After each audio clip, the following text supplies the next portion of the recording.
Guys awake? You like that card? Good morning, everybody. For those of you who remember the Dukes of Hazzard, I was just trying to explain to Markus, who has not heard of the Dukes of Hazzard, the whole concept of the show, which is about as ridiculous as it gets, but about as American good old boy USA as you can be in the early 80s, and I was a child of that time.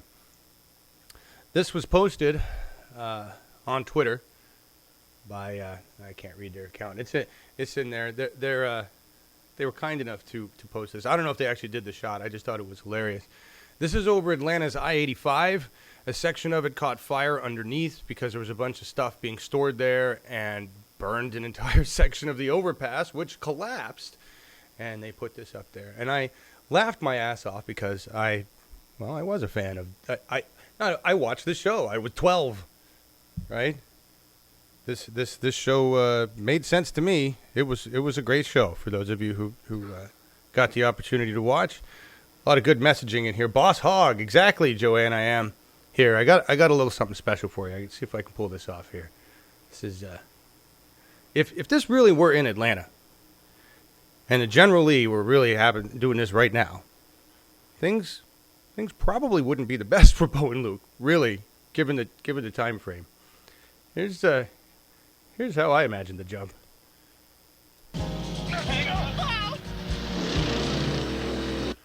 Uh-oh. Looks like Bo and Luke got themselves in a little bit of trouble. They got away from Boss Hogg and Roscoe P. Coltrane, but they're driving an orange vehicle that guzzles gas with a large Confederate flag on it in downtown Atlanta during the daytime. So long, boys. It was nice knowing you.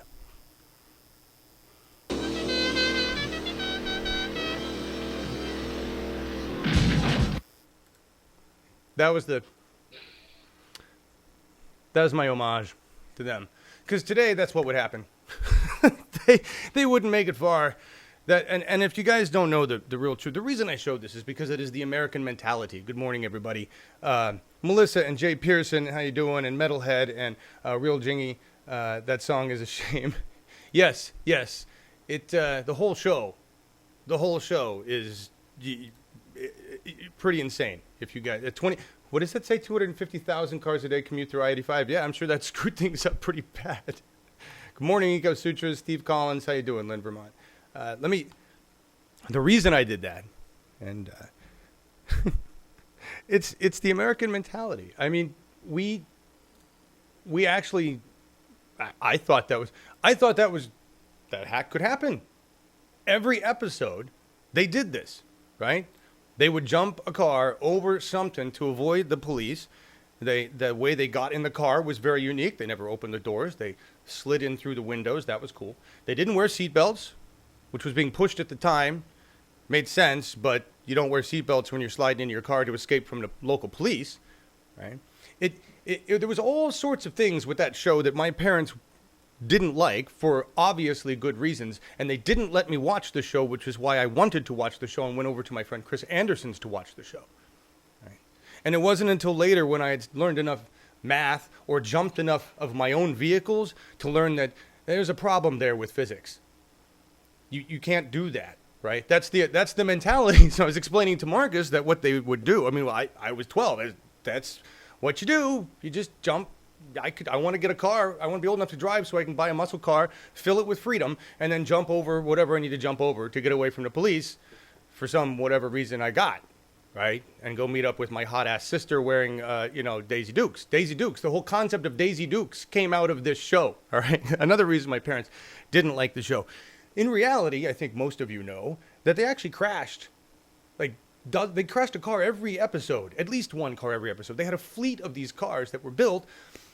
They promoted the idea that you could just do this, and in reality, they never did that. They crashed the car every time. I don't know what stunt guy would want to do that. I'm going to crash the car again. Crash the car, just continue to crash the car. Never going to actually do this jump right. Just going to fucking crash the car because they want to make it look cool. It's got to go up high in the air, right? And it's not designed to. So that was kind of the American mentality. I'm not even going to think about the physics of this, certainly not in the 5th grade while I'm too busy staring at Daisy Duke and watching the car jump, right? Not thinking about the Confederate flag, not thinking about any of that shit, but it's being put in my head This is totally okay. And if you guys remember the Daisy Duke, who wore the really short, tight jeans and the cleavage, which back then was really, really quite, that was big. Okay, we're not to the 2000s where that's just standard clothing for whatever teen show is going on, right? We're back in 1983 where that's some heavy shit to be putting on an afternoon show, which is when that show came on. It was marketed towards kids, right? It was marketed towards me. Go get your car, fill it with freedom, put your flag on to say and drive down the road and look for hot ass. I don't know. That was kind of the show. Daisy Duke drove a white Cherokee, top down, with a giant gold eagle on it. So you had the General Lee with the boys, and you had the American Eagle with the boobs and ass. That was essentially the show. You can see why my parents. Not. Marcus, would your parents have let you watch that show? Do you think? Would your parents been okay with that? I don't really know. I never have to think about it because we don't know this show here in Germany. I think it is too American to be aired here in Germany. Too American. No, really. Sorry, you get to say good. I interrupted you. Go and say good morning. I apologize. You didn't get to say good morning to everybody. Oh, okay, I'm sorry. Yes, good morning, John, and as usual, good morning, America. And coming back to the show, and I think the most interesting part, the most interesting part of it was to be introduced into Daisy Dukes, because I didn't knew that that the shorts are named after her. But you'd heard the term? I didn't know the term. For the shorts. Yeah, all right. So I learned something, and the rest is not so interesting for me. No, well, a very American show, very the epitome of American, whatever. She drove, a Jeep Cherokee, top down. You still like that show, Trisha? I tried watching a clip. I was like, my God, really? I used to spend my time watching this. My dad had some kind of weird appreciation for the actor who played Boss Hogg. He said he did a great job. Other than that, they hated this show. Anyway, moving on. There's so much else to talk about besides that. Good morning, everybody. Hey, Al Walski. Weren't the jumps and tracks? Yeah, they were both. Yeah, they crashed every time they crashed. So, well, that was where the shorts came from. Al was the Daisy Dukes. Absolutely. I love it that there's a place in the world where they are aware of the detrimental quality of some American television. Yes. That would be a few Americans like me who actually recognize the detriment that was done and are still undoing much of it. We don't recognize it all. We don't recognize it all. But we're working on it. White privilege, all that stuff. A lot of improvement to be done with the white person for as much as we've thought we were the best for so long. Bernie and Liz, guys. Let's move on to something awesome. Bernie and Liz today at 4:45. Nope, that should be 3:45. Shit. Hang on. With modern technology, we can edit that in real time. There we go. Today at 3:45, I will go with a 15-minute pre-show, and then we'll cut into whatever Our Revolution is broadcasting. Hopefully, I'll get their notification. Last time they didn't send me a notification. I signed up for it. I didn't get one. But hopefully we'll get it. They usually broadcast to Facebook, and then I'll take that and I'll run it through the YouTube channel. So join me for that later on. Marcus will be sleeping. He'll be dreaming of the General Lee. Yeah, exactly. Will you? Yeah, I know. Be thinking about it. What America has is a failure to communicate. Absolutely.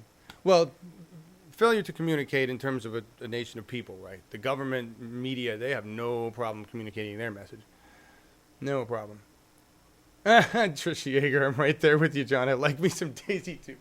No. Well, I did in the 5th grade. When I showed, how could you not if you were a boy and you liked girls at that time? Yes. Chevrolet had the Heartbeat of America slogan. Yeah, I forgot about that. Heartbeat of America. We were talking about it, Marcus, the tiger in your tank, right? Over in Germany. Exactly. Yeah. So Bernie and Liz, that's going to be cool. And here, if I made the card. Can you tell? Can you tell that Ashley didn't make the card on that one? I made the card. Ashley's away on a well-needed and deserved weekend. I hope he's resting and not working. He tends to work all the time. Al Walski, we were so unaware that all the negative influence didn't register with us. Yeah. It's just a fun program. That's what I thought. It's a great program. Fun to be speeding down country roads and jumping things. Why not? All right. Your notice says it starts at 7:30 Eastern. Did they change it? Well, right. So 7:30. Maybe they changed their time. If they change their time, I'll change it. I'll let you guys know. They changed it last time. We'll figure it out. Either way, I'm going to restream it. You guys can watch it on Our Revolution. You can watch it with us. All the links to this stuff is in the description of the YouTube event, like it always is. Right. So join us for that.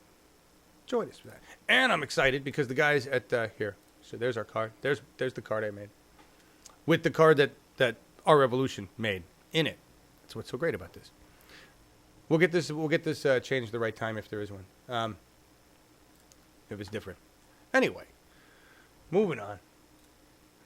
Bernie has a few things to say to Donald Trump, and we all love when Bernie has things to say to Don. So I thought we'd listen to Bernie. He's so good. 100% bullshit free with Bernie Sanders, you know? There we go. He talks a good game. I want to see real action. If the president is serious about dealing with health care, if he is serious about dealing with the high cost of prescription drugs, let's work together. I don't want to sit around blabbering and talking about the weather. That's not the way you get real work done. I have introduced legislation that will substantially lower the cost of prescription drugs in this country through reimportation. And the president has said he likes that idea. He campaigned on that idea.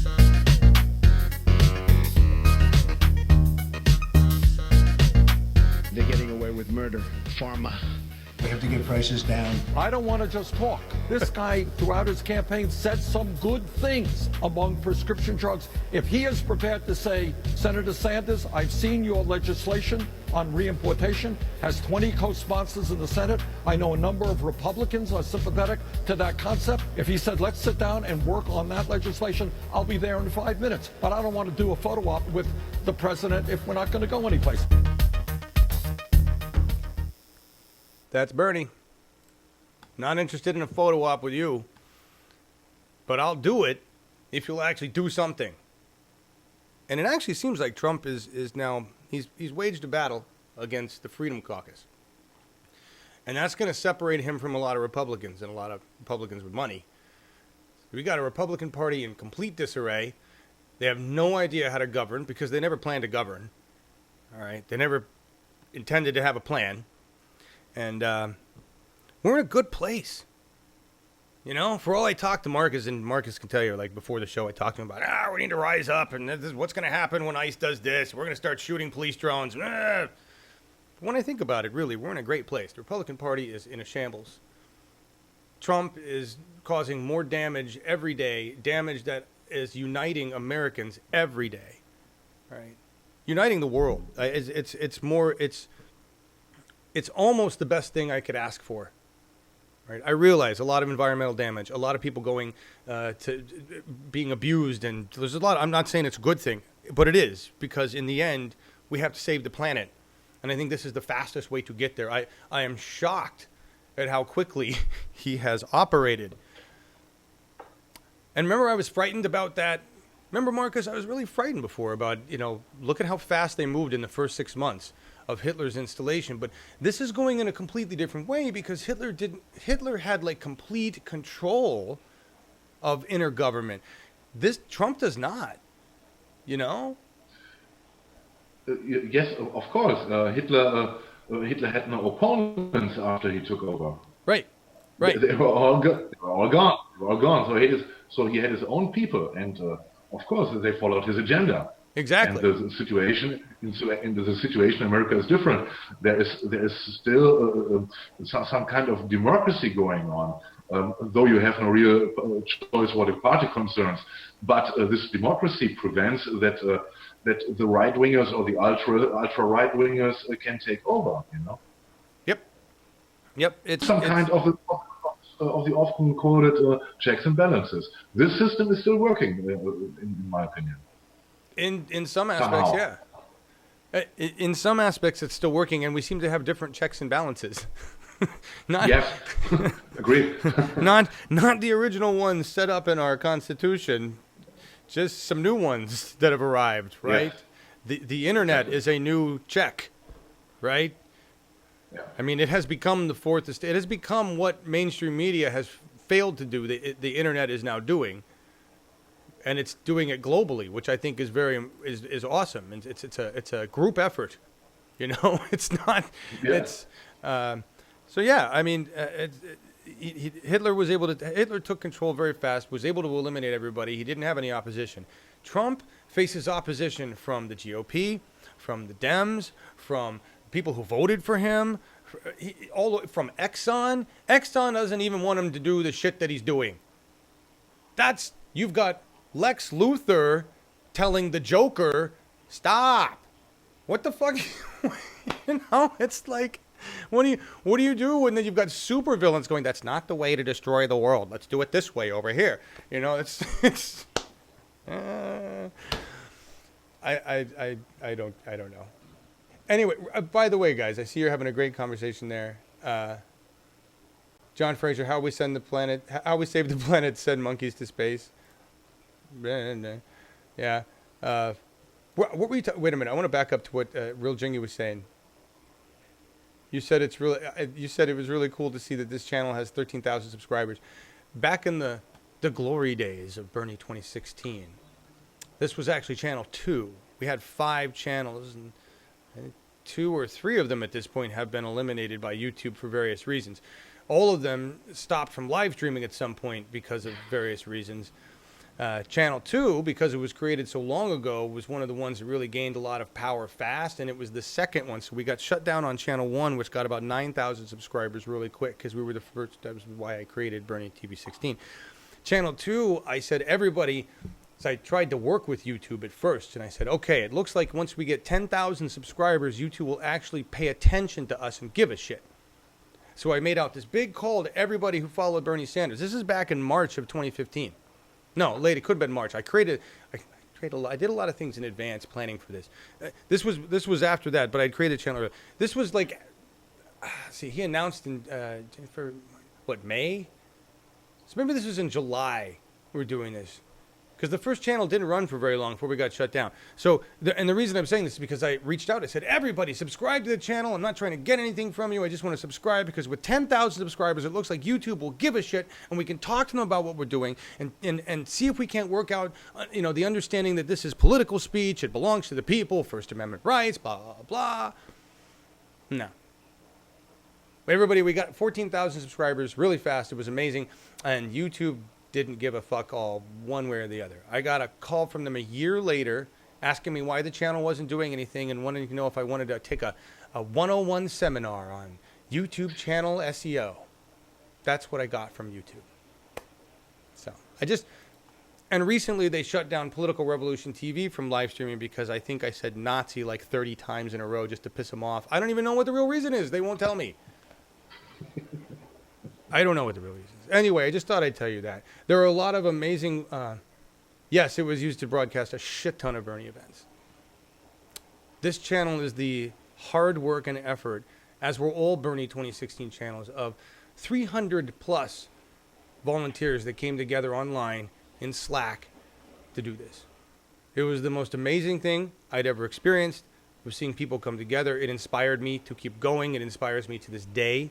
It is why we're here right now. And many of the people that are here were there from the beginning. Markus has been around a long time. He's from Germany. He doesn't even give a... He wants a planet, but other than that, he doesn't give a fuck what happens in America. Right? I mean, really. No. See? No, as I said at many occasions before, for me, Bernie impressed me with his plan to get Wall Street corrected, the direction they're going. And in my opinion, all these predator capitalism which we experience today is coming from Wall Street mainly. Wall Street, the first domino must fall at Wall Street to make the world better. And this is why I supported Bernie, and I won't give up. That's it. Agreed. Wonderful. All right, we're going to move on to the next story, which is not a good story. We'll look at the card. I gotta start doing this. Start paying attention to the card because it resets me on what we're talking about. ICE got worse, and I'm not gonna go on a rant about ICE. That's just impossible to even manage. So the card says, who thought ICE could be bigger ice holes? Not me, but yeah. I mean, we knew this is where it goes. It starts to escalate. And what am I talking about? So there's, you tell me what do you do? This is like the dumbest of the dumb. This is a no-win situation. This is set up to be a catch-22. Basically, what ICE is doing right now is anybody that has applied for a green card or is applying or has a lawyer and is applying, doesn't matter. ICE doesn't even have those people on a list. Okay, here's what's going on. This is in Lawrence, Kansas. This is signaling a shift in priorities, which is a nice way of saying ICE is ramping up their brutality and their assholery. Incrementally, they are becoming more and more like the Nazi Gestapo of World War II. These people aren't even on an ICE list. ICE was tipped off that these people were going to be in a courtroom applying for fucking citizenship, applying for green cards, working with lawyers to do it fucking right. But because they're not already citizens, ICE figured they could just bust into the courtroom and take the people away. I don't even understand. How do you expect people to even do the right thing when you will not let them do the right thing? Just leave it there. Because everything else that comes out of my mouth about that is just Neanderthal grunting. Really. I got nothing. So let's move right from brutality to you, icky, weird 50 Shades of McCaskill. She wants you. She needs you. Your vote anyway. Her quote's a little weird. I'm serious, Markus. Here. You're going to be like, what? This is Claire McCaskill. This woman was met with a whole bunch of angry Bernie Sanders. She's one of the first persons to realize her ass might be on the line as a Democrat.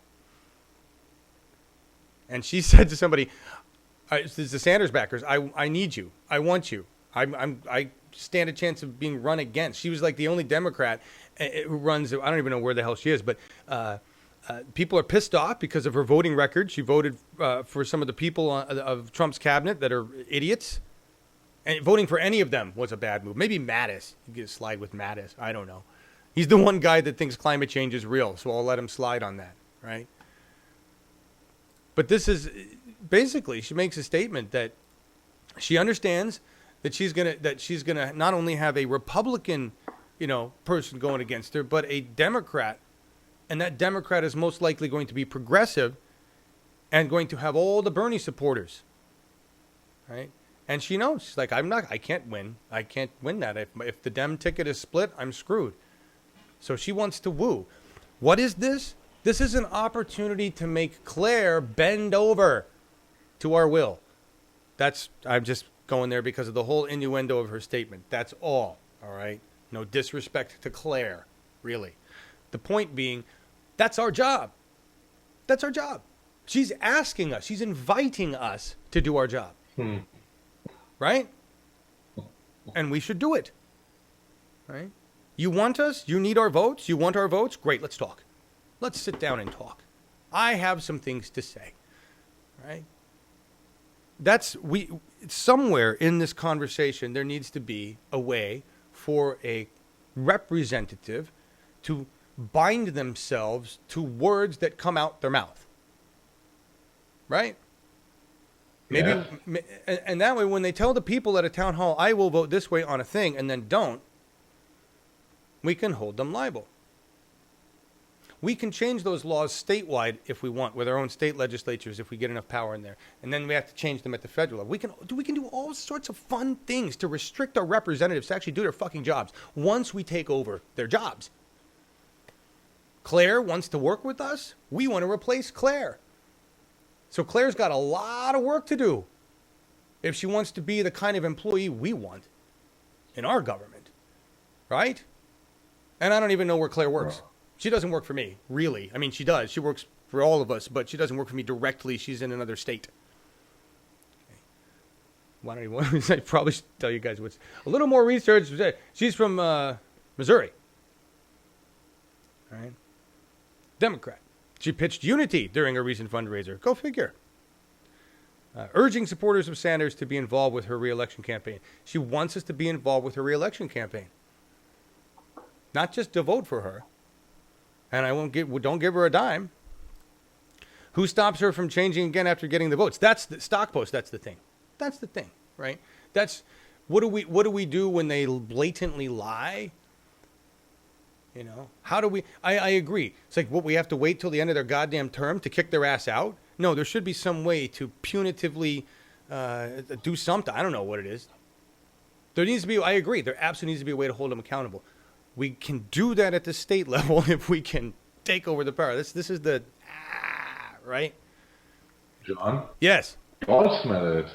Say it again. Pascal, What? We all smell it. She smells it, and all the voters smell it.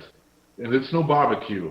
They get roasted right now. They get roasted, and they're in panic. Yes. And I like it.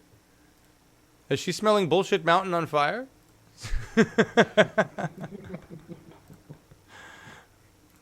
Oh, that needs to be a song. Won't you come to Bullshit Mountain? No, I don't mean to destroy what's his name, Neil Young. Sorry, Neil. You could write that song though. You could repurpose your song. Excuse me. Neil does a lot of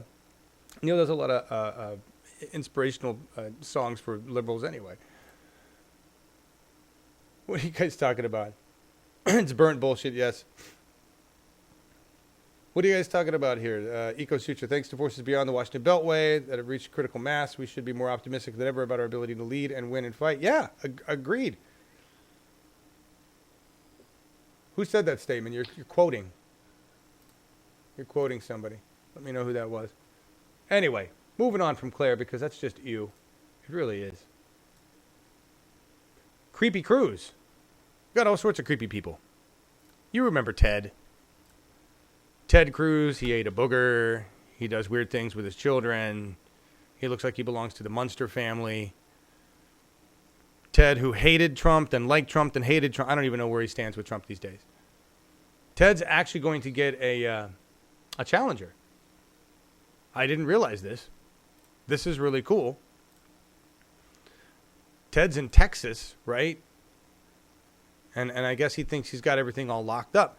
There's actually somebody who's apparently cool in Texas as far as a candidate to go against Cruz who might have a chance.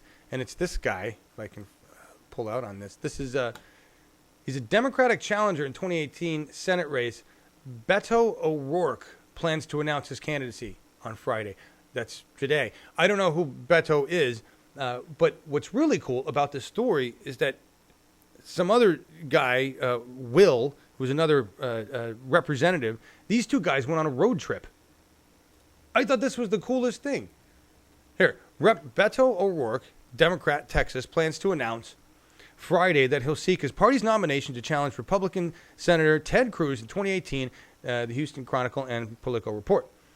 O'Rourke, 44, was first elected to Congress in 2012. The former punk rocker, which is why I don't know him. Do you know who he is? Beto O'Rourke? You're the punk guy. I didn't catch it. I was just typing. His name is What's his name? Beto, Beto O'Rourke. Yeah. Okay. What band? I don't know. He left the band obviously in before 2012, so a while back. But you'd have to look him up. Anyway, so he made national headlines earlier this month for going on a bipartisan road trip. I think this is really, really cool. Bipartisan road trip with Rep. Will Hurd, Republican of Texas, after an East Coast storm grounded all flights to Washington. After climate change forced them not to be able to go where they need to go. The two lawmakers streamed their impromptu drive from Texas on Facebook Live, jamming to music and fielding public policy questions from viewers. That is the coolest fucking thing ever. Out of a couple guys that I would consider probably more conservative than ever in Texas, right? I like the idea. Not just that we have a Democrat guy who's going to challenge Ted Cruz. Let's get Cruz the hell out of there. Send him on a cruise. Get him away with his creepy family. The idea that I think this is great. They should have road trip with reps. You get on a bus, you know, and you just cruise for a while with the rep. He has to answer your questions, talk to you. It's casual. Drop you off somewhere, drop the rep off. I think that would be great. Just cruise. And I think they should have to do that. It's like the old style whistle stop tour, except it's not for winning, it's for communicating. I love that idea. I don't know how we make that happen or how that would even work logistically, but I just like that. I think that's cool. They go on a road trip, they answer questions. That sounds a lot like what we do here, right? Bringing people on, talk to them, engaging in real time, answering questions. That's a modern politician. That's smart, right? So anyway, I like that. I thought that was cool. Yeah. You missed Johnny talking about Stewart? Yeah. Yeah, me too. We're referring to the Bullshit Mountain. I think it was in 2008 or 2012, 2008, I think it was. Oh, was he the one? The discussion he had with Bill O'Reilly, and he opened it with a statement you never open a discussion with, and he said, Bill O'Reilly is full of shit. And the audience, it blew the audience. Was he on Bill O'Reilly? Is it? Bill O'Reilly, yes, he was. Bill O'Reilly was his opponent in this discussion. Right, no. But what show were they on? What show was it on? The Daily Show or was it on the O'Reilly Effect? No. It was 90 minutes. It was a pre-show before the elections. Oh, okay. Some weeks before. I probably remember that. That's where the term Bullshit Mountain comes from. That makes sense. That sounds like okay. He explained it. He took the picture of the Bullshit Mountain, where all the tops are gathered and the other ones are on the top of the mountain. Nice. We still have that. It's a very tall mountain. But it's coming down. Bullshit Mountain's coming down. It is, slowly. What we're uncovering underneath, not so good. Not so good. Moving on. Marco Rubio, one of my favorite spineless pricks. This guy. Please, everybody in Marco Rubio's area, keep protesting his offices so the shithead has to keep moving. He's got plenty of money to do so. In recent rounds, just in this recent round, he took $75,000 in donations from ISPs before selling everybody out. He was one of the 265 politicians that voted to allow our private information out. Now we're working feverishly to buy their private information because they just don't understand the internet. That includes your information, dick face. Looking forward to seeing what porn you look at, Marco. Seriously, I am. You know, we should have a porn chart for every politician and just make that shit up for fun. Then they can correct us online. I'm sure they would. No, actually, I'm not into turtles. No. Maybe it goes so far that Anthony Weiner gets rehabilitated. Oh, my God. He would probably love it. He'd probably do a show. Here, let me show you what I look at. Yeah, this would be a great idea for a new career. Porn watching with Anthony Weiner. I saw somebody post that he was getting back with his wife, Uma. I mean, are you fucking kidding? If that's true, really, that poor woman. Talk about politics for career. That's just, you know. That's really okay that Rubio did this. We can now buy his internet. I know, that's what I'm saying. Brahm, exactly. You can buy his internet search. It's like, they don't get it. I don't know that they care. The thing is, can we use it? How do we use it against them? We have to take this information we find and we have to put it in the faces of the people that don't go to the internet, who will vote for Rubio regardless. So it has to, you know, that's the hard part. I don't know how we deliver it to that group of disconnected, voters. I don't know. All right. Where's my cards? Moving on. What's next? Creepy Cruise. How much does a rep cost? That's basically Marco. Not much. There's and then there's another guy. Are we into this other guy? Nah, we'll get there. There's another guy in Florida who's a Republican who pushed a bill to change the medical marijuana or the marijuana laws there that everybody was happy with, but he's not, and the people that gave him a shit ton of money aren't, and we're going to be looking at it in a little bit. That's a good story by Truth Against the Machine. Bev, it's raining in Toronto. I'm sorry to hear that, or maybe you're happy to hear that. Miserable freezing rain for you guys in Michigan. Hey, Bernice, I'm wearing your shirt, by the way. Can you see? One of those shirts you gave me. Thank you. Very cool. Thank you. Sunny in 84, where Jupiter Judy is. That Florida, right? Hey, Froze. Yes, that is going to be streamed here. FBI declined to inform the U.S. public about ties between Trump and Russian government. What? None of that matters. None of that's going to matter. None of that matters. The whole government's corrupt. They're just doing this as a little show for us. Keep working on the ground game. Keep focused on the ground game. All right. What's the next story? I thought this was cool. This is about basically Jewish activists going against AIPAC, which I don't even know what that stands for. But it's basically a whole bunch of people that like Israel and a whole bunch of people that don't like Jews, from my understanding. And I want to keep myself very ignorant of all the details. I don't really care. All I see is groups of people blowing the shit out of each other, and one group of people seems to be dominating that. And for some reason, our government seems to be happy with that. I mean, we know why. Selling weapons. Weapons have a shelf life. We sell a lot of weapons to Israel and Arabs and a bunch of other people, and that's what we do. War is what we do. I thought these activists were great. I just want to give them a shout. This is from AJ Plus. AJ Plus makes a lot of really good videos, and I just want to give them a shout. Remember, all the links are in the description, everybody. If you want to check these out, go share the content, and then thank the content creator, because this stuff takes time to make. This stuff takes time to do, right? So here, let's take a look at this. This is the entrance of the AIPAC conference. Let's just peel around here, show you the crowd of supporters chanting. So there we go, they just broke the barricades. These American Jews are shutting down the biggest pro-Israel event in the United States, the American Israel Public Affairs Committee Conference. I feel heartbroken that it's taken this much to get our people to move. I feel angry and I feel hopeful. I feel hopeful. I feel hopeful. Look at these beautiful humans here. Their group is called If Not Now. If Not Now came out of the summer of 2014 as a response to the Gaza war. And I think a larger transformation of my generation of Judaism and a shift of consciousness to what it means to be Jewish and what it means to support Israel. AIPAC, I won't let you speak for me. We are If Not Now. We want freedom, freedom. AIPAC, freedom. I feel angry and I feel empowered, and I'm not letting the people inside that building speak for me anymore. But not everybody was on their side. The Jewish Defense League also showed up. Can I ask you guys why you're here? Support Israel. Right to exist. What do you make of all these people here?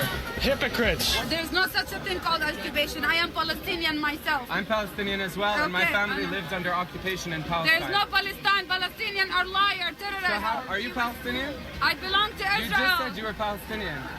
For the family, but there's no such a thing. Okay, so a very confusing scene here. And the league's members provoked AIPAC protesters and even burned a Quran. But despite being physically attacked and called Nazis, capos, and more, the If Not Now activists remained remarkably calm. It shows immense promise for the future, and I invite everyone in older generations to follow our lead as the future of the community, because honestly, I don't think that there will be a beautiful, flourishing future for the Jewish community here in the U.S. unless our older folks come with us and join.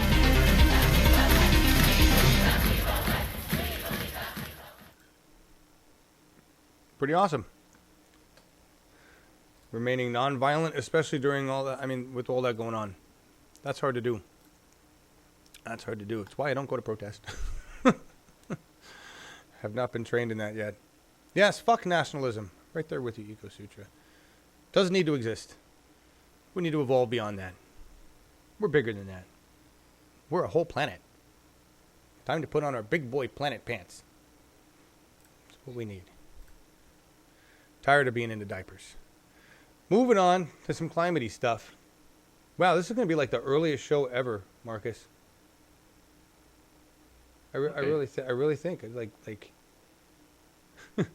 I've got some ground game stuff, but we're gonna cut out of here early, folks, which is okay. Gives you more time to get ready for the live stream later. Yeah. I've been watching these protests live on Facebook, if not now. Yeah, that's nice. I never even caught that. That's great. It's good stuff. Talk about SpaceX. Oh, I totally forgot to load. Did I load SpaceX? I didn't talk about that. That is really cool. We'll talk about that. We'll talk about that. We'll also talk about Jeffrey Pearson and his concerns. And I acknowledge the concerns. We'll talk about that. Let's see. But that's in the climate science section. Right now, this is where are we at? First of all, this is important. This is a resolution here. Justin Bryce and Stephanie Hampton, Benton County Democrats. Stephanie Hampton is the Benton County chair, and Justin Bryce is I think a delegate, a member of this. I don't know if either of them are in the chat today. Yeah, Justin is. Hey, Justin. This is these guys created this. This is a resolution. What does this mean? So before I probably wouldn't be able to tell you. I think now I can make a good guess. This is to prevent privatization of the Elliott State Forest, sponsored by Stephanie Hampton and Justin Bryce, Benton County. It was approved 3/26/2017. It's a resolution of the Democratic Party of Oregon.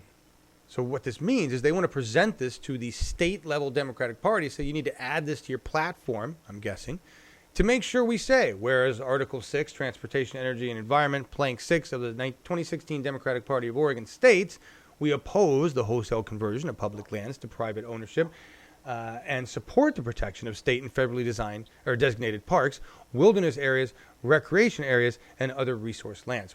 Now, why are they asking to do this? Why are they doing this? They're doing, and I'd like to have Justin, if you want to come on and talk about this whenever, you're welcome to come on. That Trump is basically saying, let's go sell all the forests. Let's frack it. Let's drill it. Whatever we want. Let's build coal plants in Yellowstone. He's a fucking idiot who wants to completely destroy our national forests and just let businesses do whatever the fuck they want there. And one of the first things they're doing is looking at selling off chunks of national forests to Exxon and whoever wants to do whatever the fuck they want to do there, right? So they can put the tiger in the national forest.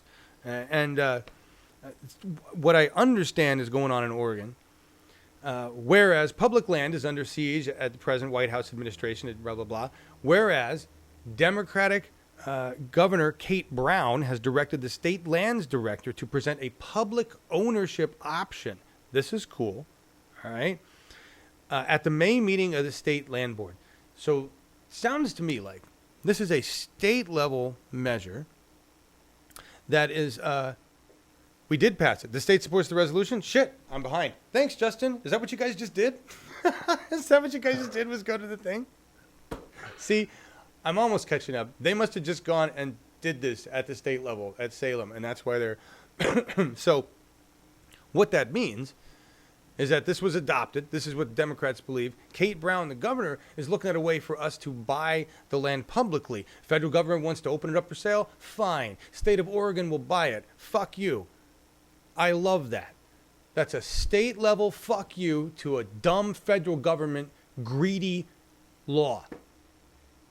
That's how we battle without blood. I like it. Good job, guys. Well done. By the way, Markus, I saw you say earlier that Germany, hottest year, hottest winter, Yes. What was it?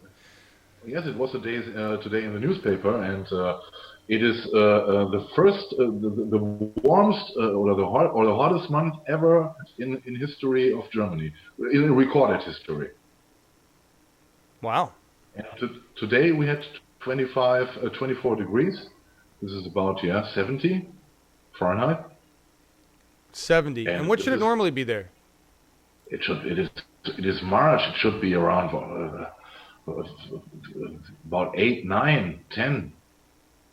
Only rising, maybe at 12 or 12 maximum. It's March. So it should be really cold. That's what you're telling me. It should be much colder than it is. Yeah. Same everywhere. Same everywhere. Yeah. It's not good. Dumb it's federal a giant government. hoax of the Chinese. Yeah, it is a hoax. They're doing a great job. Yeah, Doing a and great they're job spending $360 billion in new solar systems and renewable energies. So they're spending all this money on these things to combat their own hoax. For hoax. To tell Trump it is a hoax. They're so dumb. That's what he's counting on. They're going to spend all their money on something they don't need. Yeah. That's what he's counting on. I just on China, since we're going to have a little bit of time here, I was blown away. I was watching a show last night, Impossible Engineering. It's one of the reasons we have cable. It's on the Science Channel or History Channel, one of those channels. Baked at Celsius. No, it's still cold. I mean, colder, like 10 degrees Celsius is still cold, guys. You know, as far as I'm concerned, that's cold. If you live somewhere else, that may not be cold to you, but 10 degrees Celsius is still not very much above zero, even when translated into Fahrenheit, all right? It doesn't work for me. So, nope. I realize like 20 is nice. 22 is like 70-ish degrees. I know that in my Celsius conversions as a dumb American. It's like, and you are really considering to come to Germany? Yes. All right. You know. Okay, and when you are here, then we will have constantly more than 20 degrees Celsius. There we go. Yeah, I mean, guaranteed. Seriously, Germany's going to be balmy here in 10 years. Yeah. I'm going to be excited. It's going to be nice. Tropical. Yeah. It's going to be good. No snow. Yeah. Hail Greenland. 50s and 60s Fahrenheit as usual for this time of year in Germany. All right. That's what he's saying. Thank you. Yeah. 50s. That would be normal in Oregon too. So listen, the thing I was talking about the show I watched on Impossible Engineering. Have you heard of the FAST telescope? The radio telescope? What a fucking incredible thing that they built. I don't know how much this thing cost, but it's ginormous. It's the largest damn radio telescope ever built. It makes the one in Rio, whatever, look like nothing. It's huge, and they can manipulate. It's a geodesic dome, flipped upside down, and they can manipulate every individual triangle in the dome. So they can turn the dish, and they can move the radio piece in the center, so they can turn the dish into a parabolic mirror without having to move the whole damn thing. They just reshape the triangles so that they can catch the signal from a 40-degree angle all around. It's absolutely insane. It's the most amazing structure. While we're talking about building a dumb shit fucking wall, China not only became the leader in climate renewables, they just announced that they're the leader with our backwards moves and their forwards moves, but they're also building things that we actually that are cool, that have nothing to do with blowing the world up. I'm happy about that. In the meantime, we can talk about SpaceX. Congratulations, Elon Musk, right? He successfully relaunched and landed a previously used Falcon 9 rocket. And that is something that has never been done. And that is a big landmark in the space industry, whether it be private or government. And that's huge. And as Jeffrey Pearson pointed out, it also marks a new landmark in what we can do for the military. Because that's just the way it works. And I'm sure America will want to figure out a way to use that to their advantage. I don't know how, but we'll find a way. We'll find a way. Guys talking about ghost cities? To explain that one, drop a link, Froze. I can't even catch up on that. Anyway, moving on. So we talked about SpaceX. There we go. And we talked about, there's like every day we could talk about Elon Musk and something he's doing, right? The Neuralink thing yesterday. Here's 2 Oregon congressmen are introducing 3 bills to reform U.S. pot laws. We'll see how far these go. We've got a lot of Republican support now. And they've got it outlined pretty nice. It's, they've got this, it's common sense what they want to do, but they want to fix taxing.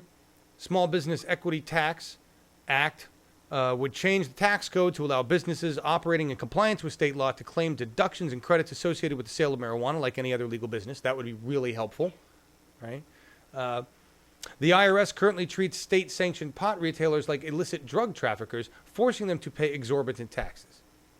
So we could lower the cost of weed all around and put some more money in these dealers' pockets. They are dealers, just like a liquor store is a booze dealer. Let's just get it out of the way, all right? They're just selling it legally. Right? The criminalization of pot is just so irritating. The Marijuana Review and Regulation Act would remove cannabis from the list of drugs federally outlined by the Controlled Substances Act. This is the sticker. This is the hard one because pharma puts billions of dollars into stopping this from happening all the fucking time. And every goddamn congressperson, save a few, takes money to make sure that liquor and tobacco continue to murder Americans for freedom. Right.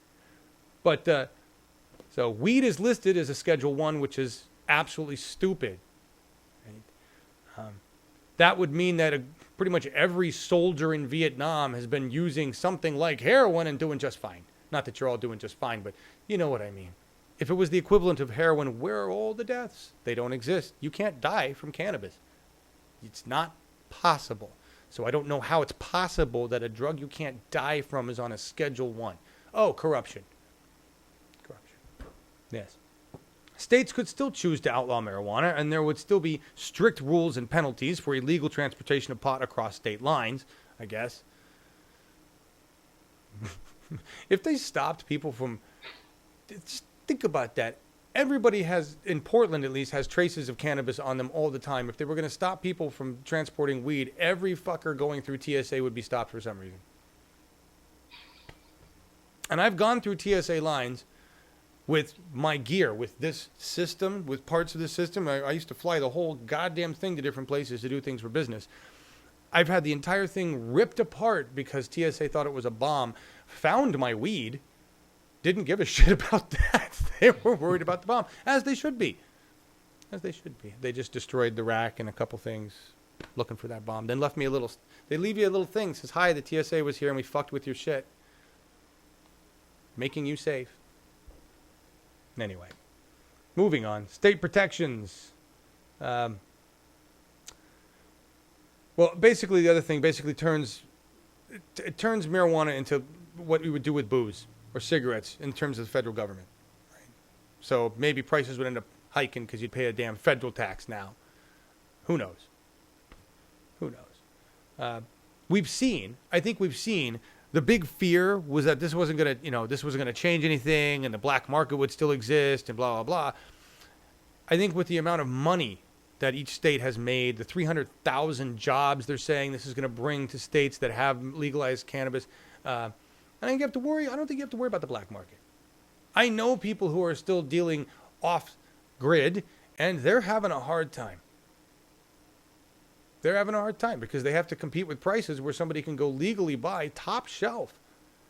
And it's just like going to a grocery store. You're willing to pay a little more for that premium brand. And the local dealer doesn't carry 10 different fucking strains. You know? There are definite advantages to a dispensary, hands down. You know? So.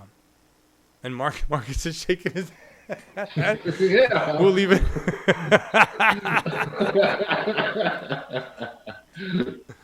Yeah, I'm listening. It's very interesting, and yeah.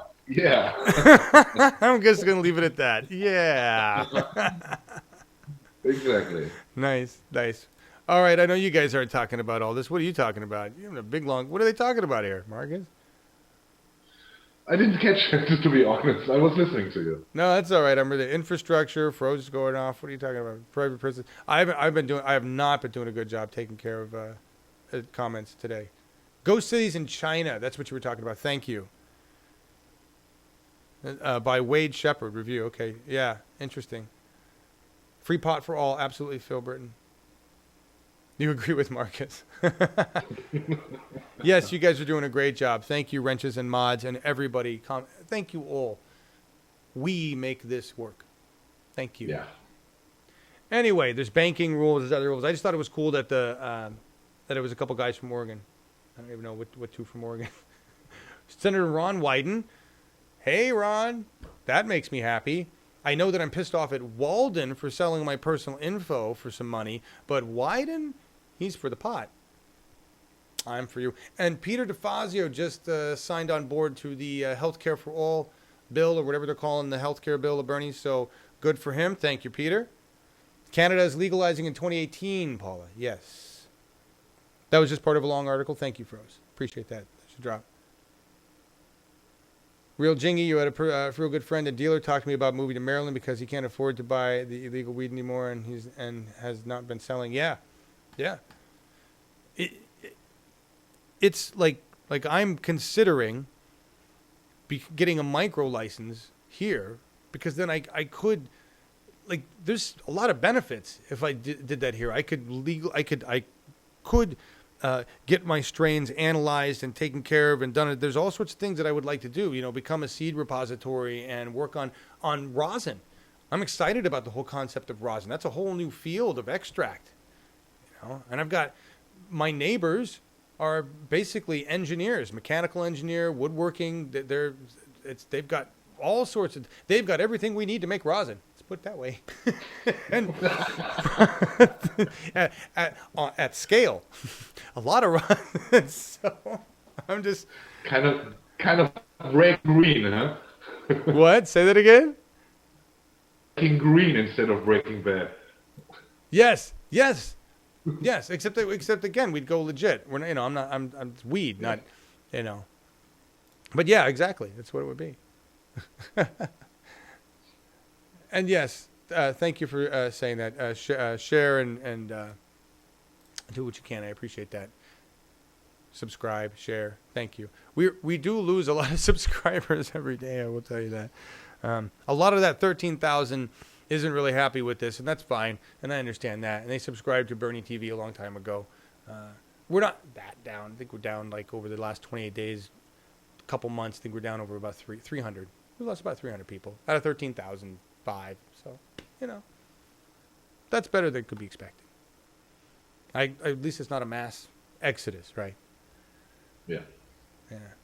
Although voted for pot last year, Floridians, Republicans, yeah, Phil, we're going to talk about that. We got people fighting. Was rosin used in Jurassic Park? Not that kind of rosin. Wasn't it amber? Isn't that amber? All right, where am I on my list? Climate science. We're going there. Kansas. So this is the battle when you've got a governor who's a dick face and you've got a Congress or Senate, state Senate that wants something for the people. Governor Brownback vetoes Medicaid expansion bill. Now apparently, so this is everybody vote. They wanted this.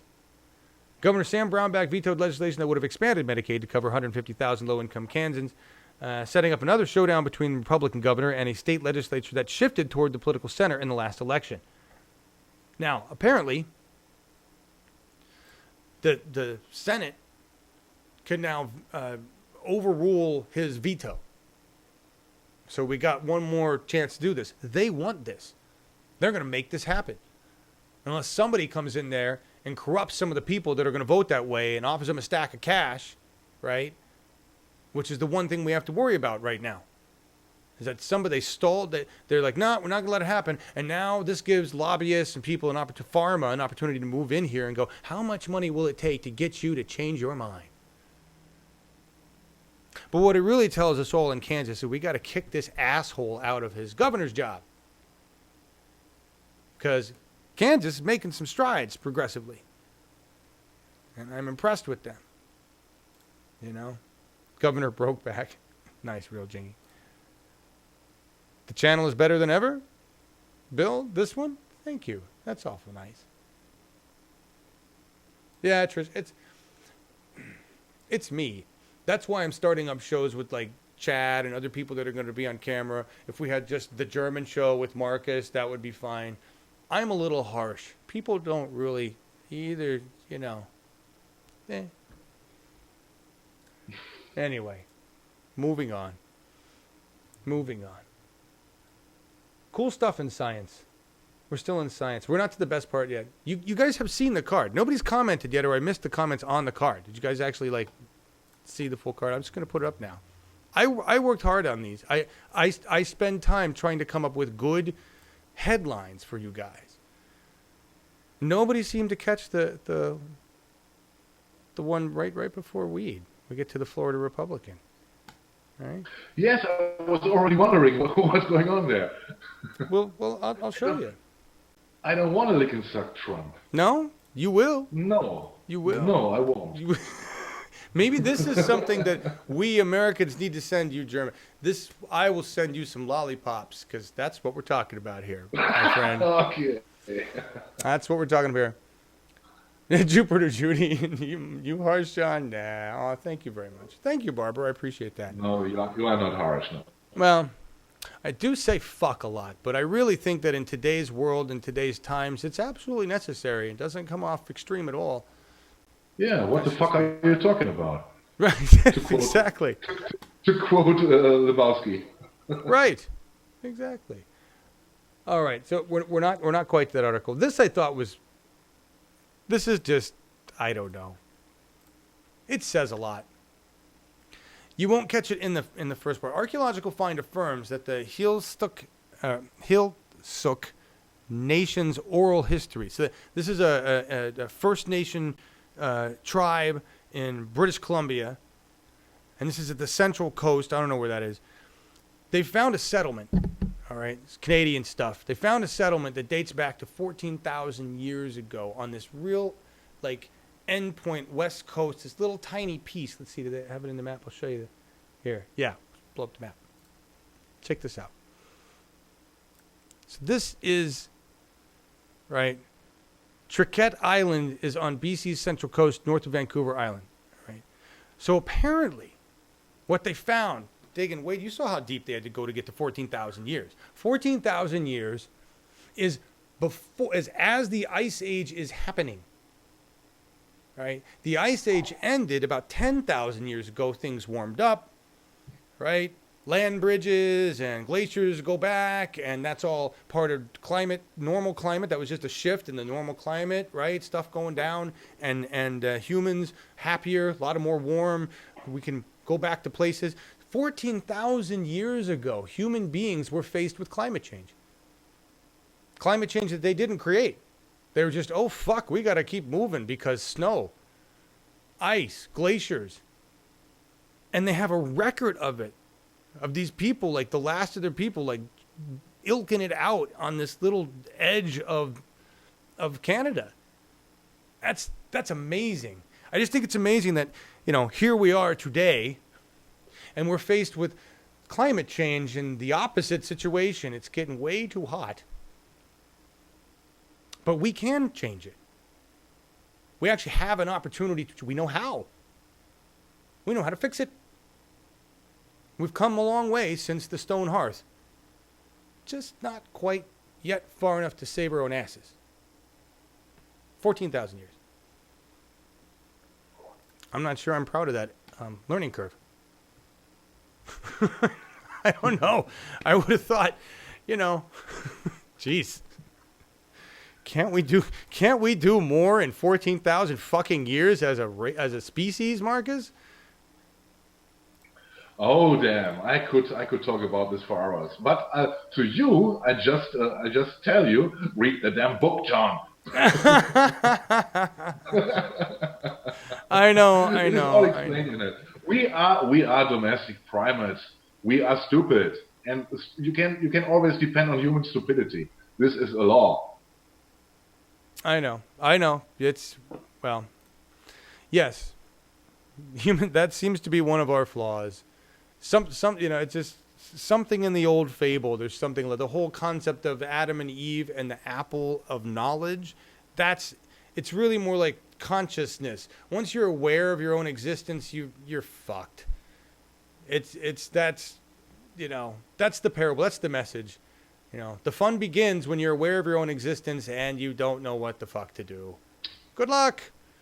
That's where we are. Marcus is absolutely right. We are domesticated apes. Somewhere in Vegas, there are bets probably going right now as to what's next. Who wins? After humans are gone, is it the cockroach? Is it the mouse? It'd be interesting to know. Is it dolphins, like, Douglas Adams suspected? And mice and whoever, Humans, get your towels ready.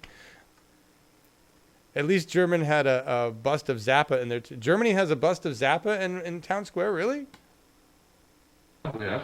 Where's that, Marcus? I think it's in Berlin, if I'm right. In Berlin? Just Nice. in Berlin. Nice. That's very cool. All right, here's this is really effing cool. Moving into some sciencey shit. The science behind Science Fair Grand Champion Gaurav Mittal's GMO detection device. This guy made a GMO detection device. Apparently they exist. They're just expensive. They cost a lot of money. Why would we need one of these? Well, GMO, bad. GMO includes glyphosate, and it's going to include a lot of other stuff now because EPA don't give a shit about what goes into our food now. It's really sad that this is a science fair project, that it would need to be. Let's come up with something so we can test for poisons in our food, because government doesn't test for poisons in our food anymore. But it spurs science. So we'll give it to him. There's a video here. I'm just gonna play the video so you can hear what he has to say, because he explains what went on. I mean, it's not perfect. This is the first round. He has to redo it. It doesn't quite do everything. But he built everything with just regular components. Made it very cheap. It's like $200.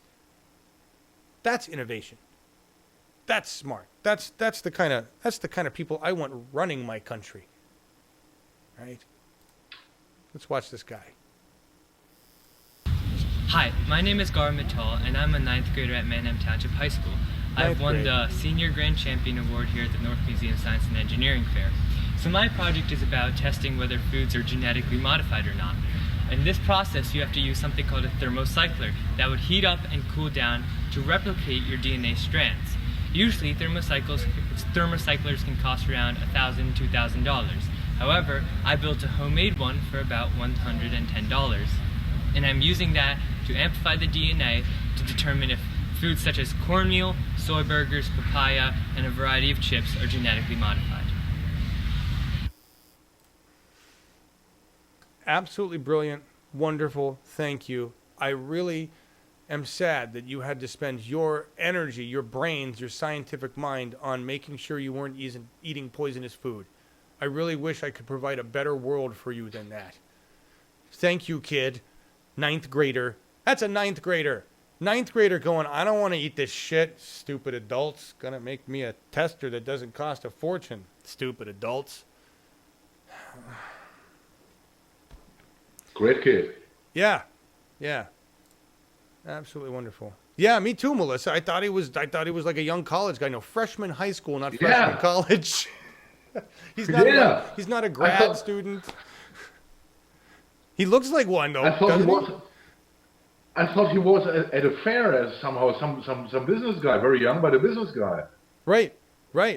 That's a high school science fair. That's cool. These are what our kids. Just imagine if they actually could focus on other shit. We'd have the Enterprise. We'd have teleporters. We'd have frickin' everything we wanted, Marcus. Everything we ever dreamed of from our childhoods would be here right now.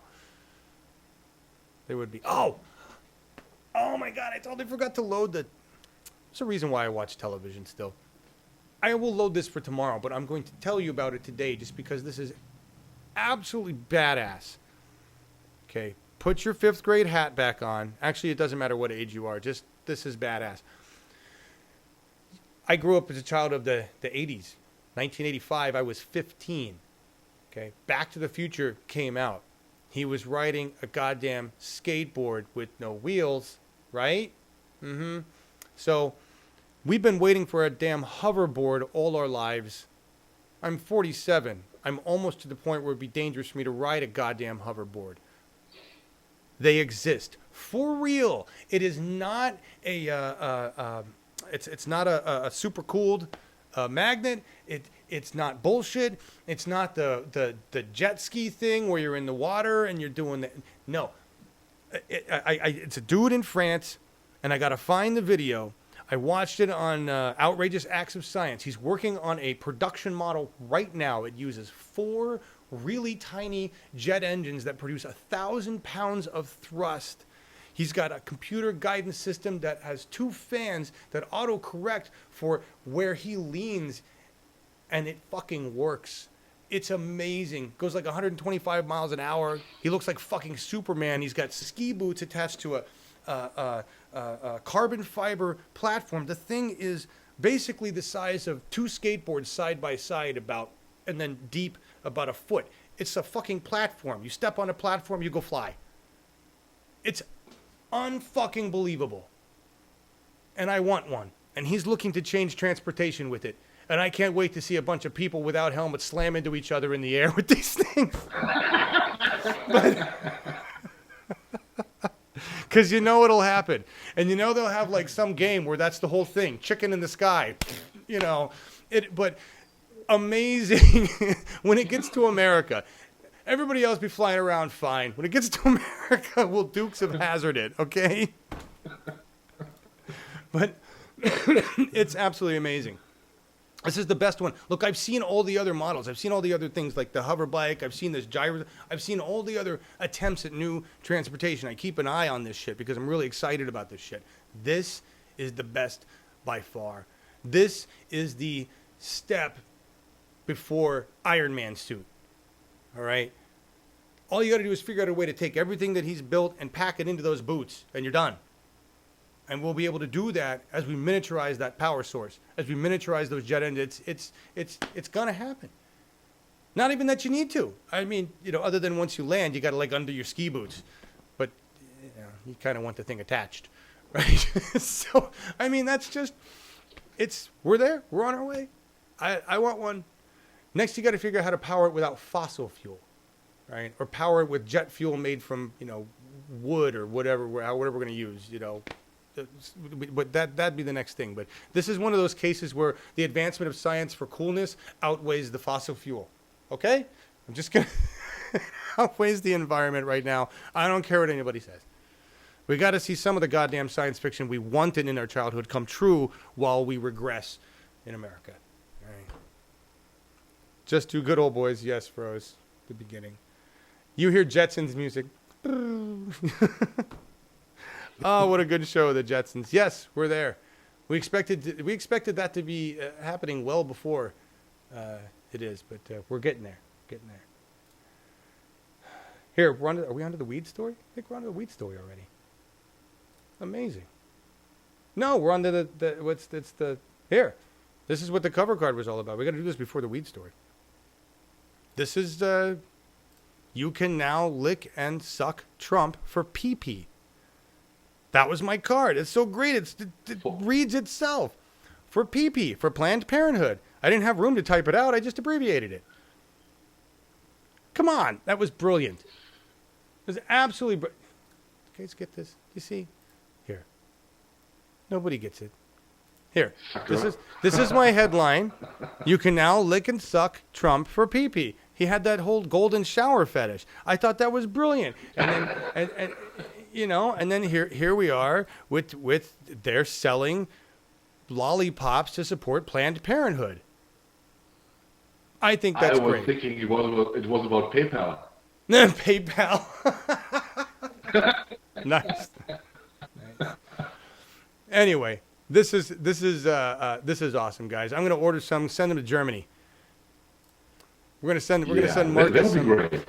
He can suck on Trump while he's on the show. We could do a special out of it. You and I, John and Markus sucking Trump. Special edition. We can invite all of the politicians, tell them it's the kind of porn they'd love, right? Yeah. And we will encourage all our viewers to go and get those lollipops, and at this special event, we all suck on them together. Yes. Trump suckers. We are Trump suckers, essentially. Yeah. Right? Thank you, guys. I appreciate that you got it. Yes, thank you. I'm glad. A new weight loss system. Sour candy. Yes, it does sound wrong, horribly wrong, and that's why it was there. Laugh for it, laugh. Yes, they need to make flavors that make sense, actually, Phil. Die for oil suckers, yeah. But if they made flavors that were more appropriate, like they have the orange creamsicle, right? And then you could have, you know, the oil flavor, you have fossil fuel, like a sour diesel, might be a good flavor. They used to make some Fukushima, yeah, you could have glow in the dark. Trump suckers, it'd be the Fukushima ones, make them green apple. This could be a whole line of lick and suck Trump. And it glows in the dark, man. Yes. Yeah, exactly. It glows in the dark. The radioactive one glows in the dark. And this all for Planned Parenthood. All for pee-pee. All right? Send them to relatives that voted for Trump. Yes. Oh, my gosh. We should get a fundraiser. Where's the rich entrepreneurial fundraise for this and send them out to every fucking Trump lover? That's... Here you go. Suck on this. Here's your health care. Here's your food stamps. Here's everything you thought you were going to get with that guy. Send your brother something nice. Oh my God. We need a flavor that is about reviving the Nazi America. We need the Gestapo sucker. Oh, the brown lollipop, all right. Yeah, brown lollipop. That just tastes like shit. That's what it needs to be. Oh, all right. Moving on to something. It's weed. It's a weed story, but it's truth against the machine. It's a good story, and I actually saw a post by a libertarian, somebody in Twitter, talking about this, thinking it was like a good thing, saying, well, it's going to keep most of the provisions. This is the most asinine, pun intended, right, change to a marijuana law I've seen. So what's the deal here? So Mario Diaz reports for Truth Against the Machine that the real reason Florida Rep. Jay Rodriguez hates medical marijuana is because he's taking a whole bunch of money from a bunch of people that don't like it. And so he's written a law. This law is absolutely stupid. I'm not sure how he is managing to get this passed or if it's going to pass. But here's the thing. They already had a bill. They already had a marijuana law. The voters liked it. It's good. He wants to add this provision. What's the provision do?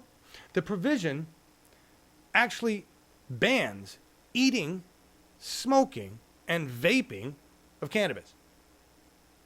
So I guess in this Republican's idea, you shove it up your ass. I'm not really sure what you do with the cannabis if you can't do those things with it, right? Tincture, drops, you can't. How else do you get it in your? You don't have any other orifices. I don't know. So you shove it up your ass. I don't know. Suppository. Do it like a line. I don't know. That's ingesting. I don't really know. So that's and there's a long list here, according to our correspondent, of all the different companies that have handed him money, right? So we've got the Hospital Corp of America. They don't want it. The beer industry of Florida, the Southern Garden Citrus Nursery, Florida Medical Association, ABC Fine Wines and Spirits, Coke Industries, Docile Tobacco, Publix, which is some store out there that makes food, and apparently the owner of Publix donated $800,000 to Drug Free Florida, the lobbying group fear-mongering against Amendment 2, which is Amendment 2 is their legalized weed. All right. The Florida Farm Bureau, Florida Beer Wholesalers Association, R.J. Reynolds Tobacco. I mean, it reads like a list of who's who of people who stand to lose profit if weed is legalized in Florida. That's corruption right there. That's bullshit. My guess is it'll go through in Florida. Who knows? But it basically stops your ability to really do anything with cannabis other than shove it up your ass. So I think you should all go tell Ray Rodriguez, as our correspondent here says, to shove Bill HB 1397 up his ass. Thank you, Mario Diaz, for that coverage. Yes, exactly, Phil Britton. Big Pharma is totally, yeah, exactly. Publix is a right-wing grocery store. Thank you, Eco Sutride. I guess it is, yeah. We know now. That's, my God, I told you, we're like on time. That's it. That's all I got. I got nothing else. Tomorrow we got the big show, Laura Live and Good, right? And today we got a song. Markus has chosen our music story time today. Yeah. We got a few minutes. Thank you guys for being here. We will get you a houseboat, Jupiter Judy. We get her a houseboat because Florida's floating away right there. So tell us about, we'll get out of here, guys, and I'm going to get ready to do the thing this afternoon. Don't forget to join us. Tell us about Love, Everybody's Gotta Live. Yes. This is a band Jim Morrison once loved, literally. And he said if the Doors would one day be so great as Love are, then he would be absolutely happy about it. Well, Atherley Love is Love because he was the head of the band. The band members changed a lot, and they started in 1965, and they were very known in the Los Angeles, California area because only there, because Atherley was not a fan of traveling, and he didn't go to any places a lot, and this is what prevented the success they, in my opinion, would have deserved as a band, because their albums are great. There are from the music style, there are psychedelic, garage, and folk rock, and they are covering quite a great content for their time, in my opinion. And Atherley is a very, very great singer, and he did very great songs and very good lyrics. And one album which came out, I think it was in '67. Yes, it was Forever Changes. This album is declared by the critics as one of the best rock albums ever. And if you gotta take it out on a Sunday afternoon, when the weather's fine, and just listen to this album, Forever Changes, it will make your Sunday just perfect. Awesome. And today, during that time, Love split a lot, and new members were there. And one day, Atherley was arrested for weapon possession, and he had to stay in jail for quite a long time. And when he got out again, he started Love with new members, and they slowly got more and more successful. And then they started to tour in Europe. I think they are more famous in Europe than in the USA, actually. Oh, wow. And yes, and I chose a song. It was from the beginning of the '70s. It was from the Real to Real album, and it is called "Everybody's Gotta Live." And it is just a song. There is no video clip behind it, because I think the words are important and the words count more than any visual content. And that's it from my side for today. Awesome. And I hope you guys will enjoy the day, and see you tomorrow with John and Laura. Thank you so much, Markus. Thank you very much. Are you going to be gone tomorrow? You can take Saturdays off? Or are you going to be on tomorrow? No. I think I will be around tomorrow. All right, good. We need the big show. Good. Absolutely. Yeah. And yeah, thank you. Thank you for that. I'd never even heard of, was it Arthur Miller? What is it? What is Albert Lee? Arthur Lee. I've never heard of this. Love, never heard of any of it. So I was really surprised and really enjoyed being introduced to it by Markus, German guy. What the hell? American music. You know what I'm talking about. Anyway, my email, info@bernie2016.tv. And just to answer your question, I probably won't be at the Bruin today, Justin, because I've got to broadcast the Bernie live stream, and that starts at 4, and then I'll at least go an hour probably, and then I'm going to close down everything. So probably not today, but you guys are welcome to come by here if you want to. And thank you all. Here we go. Everybody's got to live. See you tomorrow on Awake.